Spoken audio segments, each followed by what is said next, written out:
नमस्ते प्यारे साथियों। आज का जो क्लास होने वाला है वो काफ़ी महत्वपूर्ण और काफ़ी मज़ेदार क्लास होने वाला है। ये क्लास भूगोल चैप्टर से लिए गए एक संसाधन चैप्टर का है जो सब्जेक्टिव क्वेश्चन के लिए हम लोग पढ़ेंगे। इस क्लास में जो है सब्जेक्टिव का 20 ऐसे क्वेश्चन डाले गए हैं जो हर साल बिहार बोर्ड में, हर साल तो नहीं लेकिन साल बाई साल पूछा गया है, वो क्वेश्चन डाले गए हैं। ठीक है ना। तो उम्मीद करता हूँ कि आप लोग उस 20 क्वेश्चन को अच्छे से याद कीजिएगा, अच्छे से देखिएगा, अच्छे से समझिएगा। तो हम लोग बिना देरी किए हुए क्लास को स्टार्ट करते हैं, अपने सेशन को स्टार्ट करते हैं। जैसा कि हमने लिखा है बिहार बोर्ड क्लास 10th 2026 के लिए हम लोग पढ़ रहे हैं और यहाँ पे संसाधन है जो आपका पहला चैप्टर है और यहाँ पे लिखा हुआ है सब्जेक्टिव क्वेश्चंस। ठीक है ना। तो चलिए हम लोग बिना देरी किए हुए अपना सेशन को स्टार्ट करते हैं। सेशन को स्टार्ट करने से पहले आप लोग जानते होंगे कि जो अपना संसाधन चैप्टर है वो अपने आप में 15 से 20 नंबर का है। वो 15 से 20 नंबर का है ऑब्जेक्टिव और सब्जेक्टिव मिलाकर। ठीक है ना। तो आप लोग याद रखिएगा जो अपना संसाधन चैप्टर है वो 15 से 20 अंक का होने वाला है। तो चलिए हम लोग पहला क्वेश्चन की ओर चलते हैं। पहला क्वेश्चन आप लोग देखिएगा, पहला बहुत ही महत्वपूर्ण है जो आपका 19 में भी पूछा गया है और 22 में पूछा गया है। तो उम्मीद है कि इस साल भी पूछने का चांस इसका है, क्योंकि 22 में पूछा है तो इस साल भी पूछेगा ही। देखिए पहला प्रश्न आपका कह रहा है कि संसाधन किसे कहते हैं। ठीक है ना। पहला प्रश्न कह रहा है कि संसाधन किसे कहते हैं। तो आप लोग उत्तर बताइएगा संसाधन का कि जो वस्तुएं मानव की आवश्यकताओं को पूरा करे और तकनीकी रूप से उपयोगी हो, मतलब तकनीकी यानी टेक्नोलॉजी रूप से भी उपयोगी हो, उन्हें संसाधन कहते हैं। और एक परिभाषा जो आपका छोटू सा परिभाषा है उसको भी आप याद कर लीजिएगा ताकि आप लोगों को दिक्कत नहीं होगा कि मानव जीवन में उपयोग में आने वाले जितने भी संसाधन, जितने भी वस्तुएं हैं उन सभी को हम संसाधन कहते हैं। अपने भाषा में बिहार बोर्ड एग्जाम में लिखना है आपको। ठीक है ना। अपने भाषा में एग्जाम में लिखना है।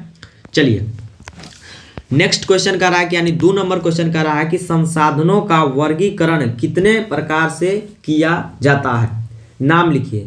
ये सवाल को मैंने एक चिन्हित किया है कि इस साल पूछे जाएंगे। ठीक है ना। तो हम इसीलिए इसमें ये सेशन नहीं लगाया कि इस साल पूछा गया उस साल पूछा गया है।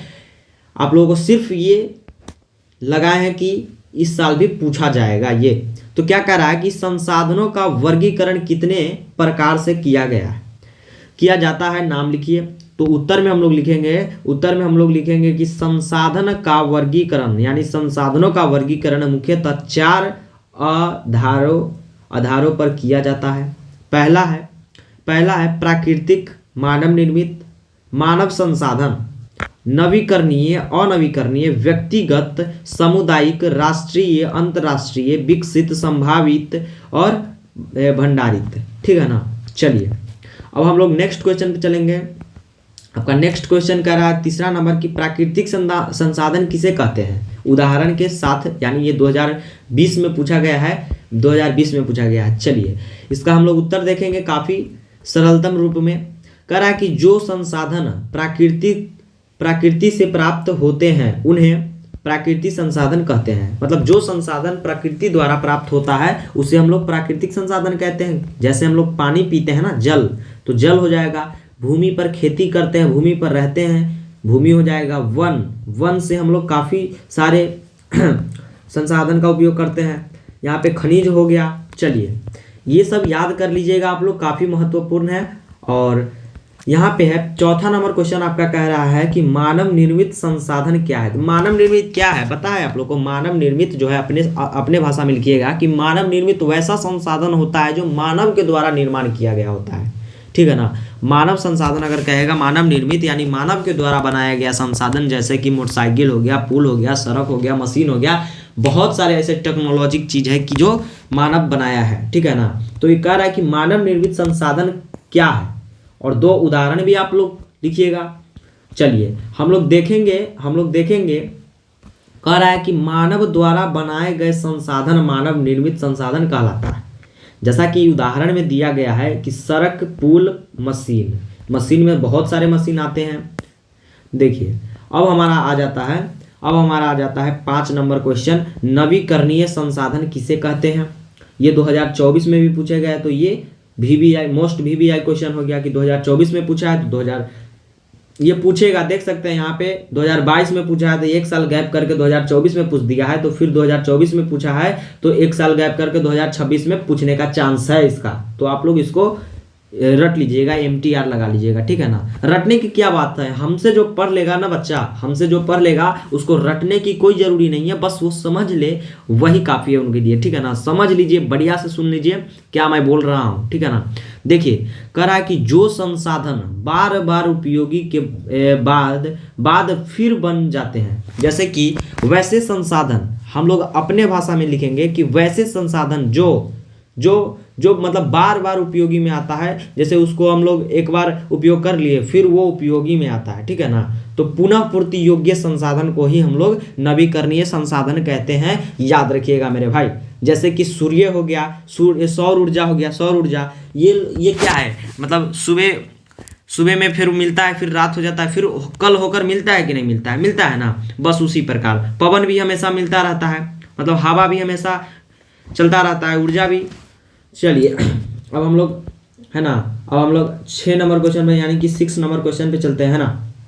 करा कि अनवीकरणीय संसाधन है ना, अनवीकरणीय संसाधन किसे कहते हैं, तो जो संसाधन है ना, करा कि जो संसाधन है एक बार समाप्त हो जाने के मतलब हो जाने पर पुनः नहीं बनते हैं। जैसे कि हम लोग कोई भी संसाधन का एक बार उपयोग कर लेते हैं ना, उसके बाद वो उसका दूसरा उपयोग नहीं होगा, वैसे संसाधन को ही हम लोग नवीकरणीय संसाधन कहते हैं। तो यहाँ पे लिखा गया है कि जो संसाधन एक बार समाप्त हो जाने पर पुनः नहीं बनते वे नवीकरणीय संसाधन कहलाते हैं। जैसे उदाहरण में हम लोग देखेंगे, कोयला जो है एक बार आप जला दीजिएगा तो राख से आप कोयला बना सकते हैं क्या, बताइए? नहीं बना सकते ना, नहीं बना सकते ना, वही बात है, बस आप लोग नहीं बना सकते। जैसे पेट्रोलियम है, पेट्रोलियम दोबारा बन सकता है, दोबारा वो एक बार खर्च होने के बाद वो दोबारा बन सकता है, नहीं बन सकता है, पेट्रोलियम सीमित है। चलिए, जिसकी मात्रा सीमित होता है वही जो है अनवीकरणीय संसाधन कहलाता है। देखिए कह रहा है कि जैविक एवं अजैविक संसाधन में अंतर बताइए। तो जैविक क्या होता है कि जिसमें सजीव वस्तुओं का जो है वर्णन किया जाता है, जैसे जीवित वस्तुओं से प्राप्त वस्तु को जैविक संसाधन कहते हैं, जीवित वस्तुओं को, ठीक है ना। जीवित वस्तुओं से प्राप्त वस्तु को जो है जीवित वस्तुओं से प्राप्त को हम लोग जैविक कहते हैं। निर्जीव वस्तुओं से प्राप्त खनिज जल को हम लोग निर्जीव वस्तुओं से प्राप्त खनिज जल को जो है हम लोग अजैविक कहते हैं। तो जैविक और अजैविक समझ गए होंगे आप लोग। जैव मतलब जीवित और अजैव मतलब निर्जीव, तो समझ जाइएगा आप लोग अच्छे से। ये सवाल जो है आपका आ सकता है, ये सवाल जो है आपके बिहार बोर्ड के एग्जाम में 2026 में आ सकते हैं। क्यों? क्योंकि 2023 में पूछा गया है, 2023 में पूछा गया, 2018 में भी पूछा गया, तो ये चांसेस है। चलिए अब हमारा चलता है 8 नंबर, चलते हैं।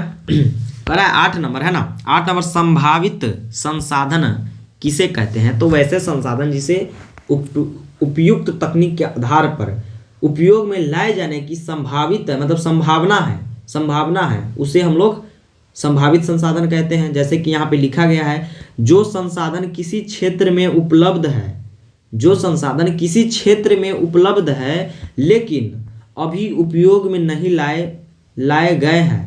मतलब जो संसाधन जो है पहले से उपलब्ध है लेकिन वो अभी नहीं लाएंगे, मतलब वो भविष्य में लाए जाने की संभावना है, ठीक है ना। मतलब वो उपलब्ध हो चुका है और उसको भविष्य में लाए जाने की संभावना है, वो बात कर रहा है। उन्हें ही तो हम लोग संभावित संसाधन कहते हैं ना भाई, उन्हें ही तो हम लोग संभावित संसाधन कहते हैं। देखिए याद करने से ज़्यादा ना आप लोग समझने पर ध्यान दीजिएगा। क्यों?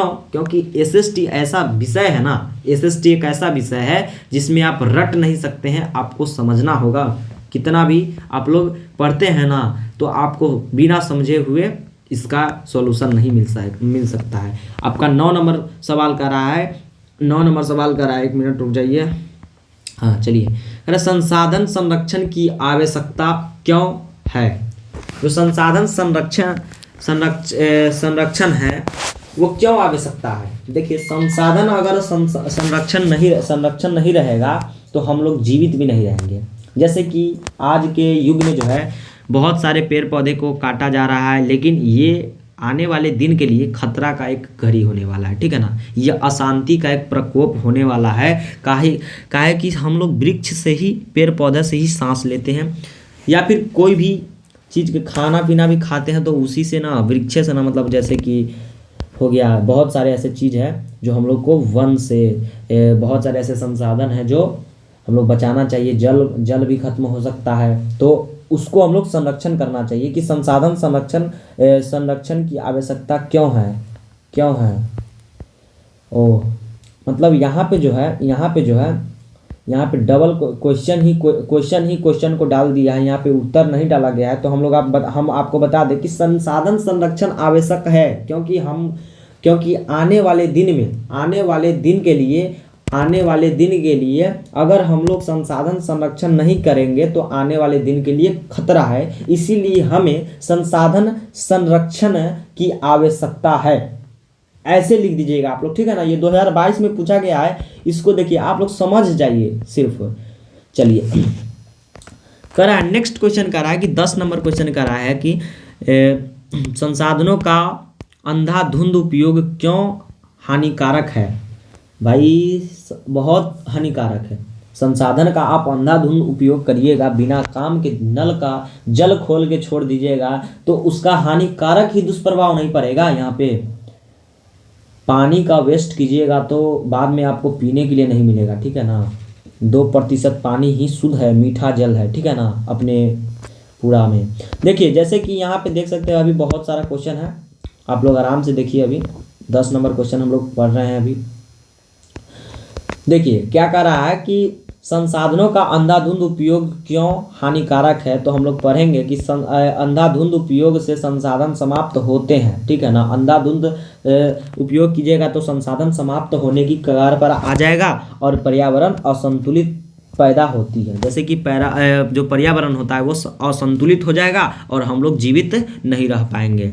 तो देखिए जो संसाधन चैप्टर है, जो भूगोल का ये चैप्टर है, ये अपने जीवन से भी रिलेटेड है। ये परीक्षा की दृष्टि से नहीं, अपने जीवन की दृष्टि से भी रिलेटेड है। तो इसको हम लोग ज़्यादा ध्यान देंगे इस चैप्टर पे और ध्यान से पढ़ेंगे, क्योंकि देखिए परीक्षा देने के लिए ही आप लोग मत पढ़िए, ठीक है ना। नंबर क्या है, आप लोग को जानकारी के लिए ना पढ़ते हैं, नंबर के लिए मत पढ़िए, ठीक है ना।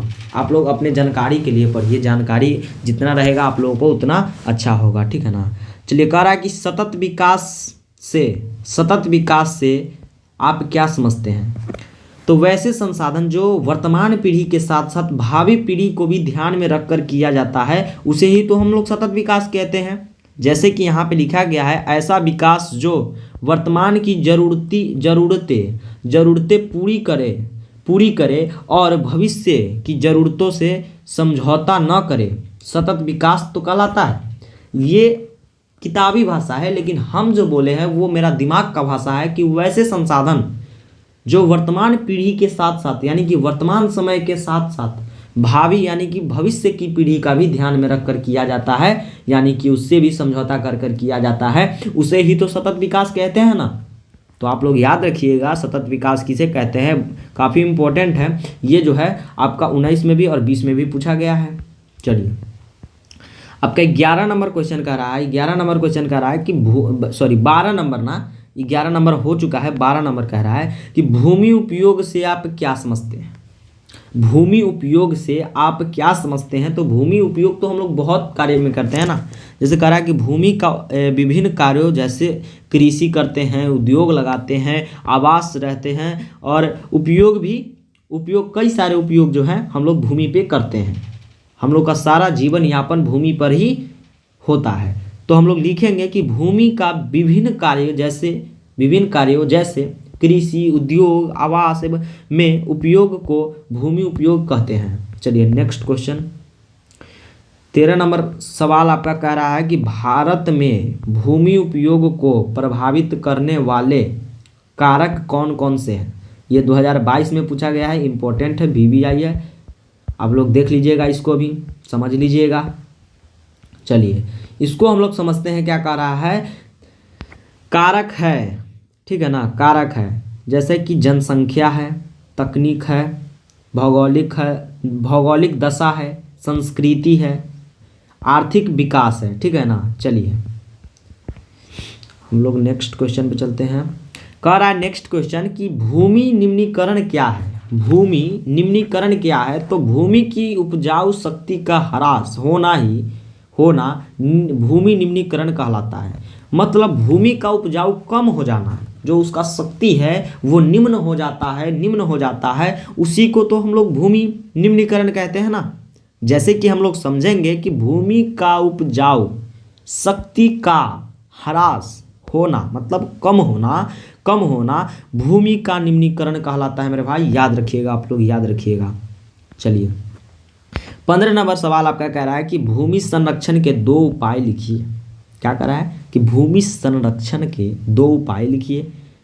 तो आपका 15 नंबर सवाल का उत्तर हो जाएगा वनीकरण हो जाएगा, नियंत्रित चराई हो जाएगा। ठीक है ना। चलिए 2 ही उपाय बोलेगा तो 2 ही लिखिएगा, ज़्यादा एक्स्ट्रा अपने आप से मत लिखिएगा, आपका समय भी बर्बाद हो जाएगा उससे। चलिए कह रहा है कि संसाधन नियोजन क्या है, मतलब संसाधन का नियोजित करना क्या है। तो कह रहा है कि संसाधनों के समुचित उपयोग की योजना को संसाधन नियोजन कहते हैं। संसाधनों के समुचित उपयोग की योजना को संसाधन नियोजन कहते हैं। ठीक है ना, याद रख लीजिएगा। आपका 16 नंबर हो गया।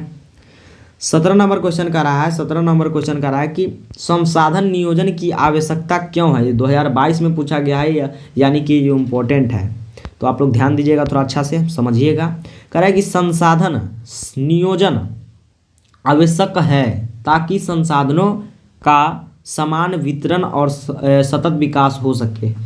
जैसे कि संसाधन आप लोग बचाइएगा, संसाधन को आप लोग बचा के रखिएगा, तब तो आपका सतत विकास यानी पर्यावरण संतुलित हो पाएगा या रहेगा, हो सकेगा। और आपको संसाधन बचा के रखिएगा, अपना जीवन यापन हो सकेगा। या फिर आप संसाधन का अंधाधुंध उपयोग कर दीजिएगा, पता चलेगा कि संसाधन खत्म, यानी कि टेक्नोलॉजियाँ खत्म, संसाधन खत्म, आप भी खत्म। तो ऐसा काम मत कीजिएगा। देखते हैं गांव में नल का जल खोल के छोड़ देता है, ये सब एक कमी है। ठीक है ना, ये कमी बहुत हानिकारक है आप लोगों के लिए, हम लोगों के लिए, सभी के लिए। कह रहा है कि 18 नंबर व्यक्तिगत संसाधन किसे कहते हैं। व्यक्तिगत किसे कहते हैं? तो वैसे संसाधन जिसमें किसी निजी व्यक्ति स्वामित्व वाले संसाधन व्यक्तिगत संसाधन कहलाते हैं। किसी निजी व्यक्ति का अधिकार होता है किसी संसाधन पे, तो उसे हम लोग व्यक्तिगत संसाधन कहते हैं। जैसे कि मेरा मोटरसाइकिल मेरे अधिकार पे है, वो मेरा निजी हुआ तो वो मेरा संसाधन हो जाएगा। मेरा दुकान वो मेरा निजी हुआ, वो मेरा संसाधन हो जाएगा। तो व्यक्तिगत यानी व्यक्ति का, जो व्यक्ति का ही हो, एक व्यक्ति का हो, उसी को तो हम लोग व्यक्तिगत संसाधन कहते हैं। ये 2019 में पूछा गया है, ये भी पूछने का चांसेस है। तो आप लोग सभी क्वेश्चन को ये समझिए कि 2026 का पेपर में ये क्वेश्चन में आएगा। ठीक है ना, 2026 का क्वेश्चन में ये आ सकता है। तो उत्तर में आप लोग देखिएगा ना, किसी व्यक्ति के निजी स्वामित्व वाले संसाधन व्यक्तिगत संसाधन कहलाते हैं। चलिए अब हम लोग सेकेंड लास्ट क्वेश्चन करेंगे, उसके बाद मेरा क्लास समाप्त हो जाएगा। चलिए कह रहा है कि सामुदायिक संसाधन क्या है। तो ये 2021 में पूछा गया है।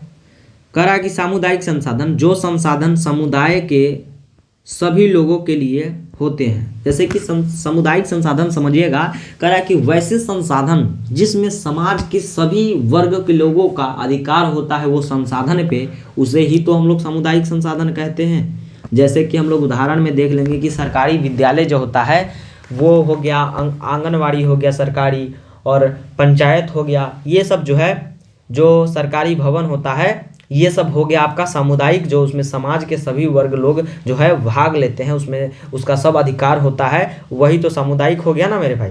चलिए आपका लास्ट क्वेश्चन है आज का इस सेशन का लास्ट क्वेश्चन, जो काफ़ी महत्वपूर्ण है, 2023 में पूछा है, तो ये आने का संभावना है। कह रहा है कि राष्ट्रीय संसाधन किसे कहते हैं।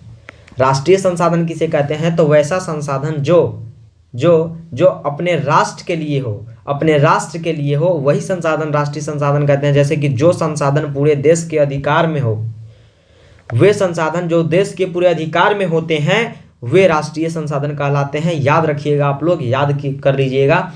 और कॉन्ग्रेचुलेशन दोस्तों आप लोगों को कि आप लोगों ने पूरा क्लास किया, मेरे क्लास को आप लोगों ने देखा। और चैनल को भी सब्सक्राइब कर लिया होगा आप लोगों ने, और वीडियो को भी लाइक कर दिए होंगे।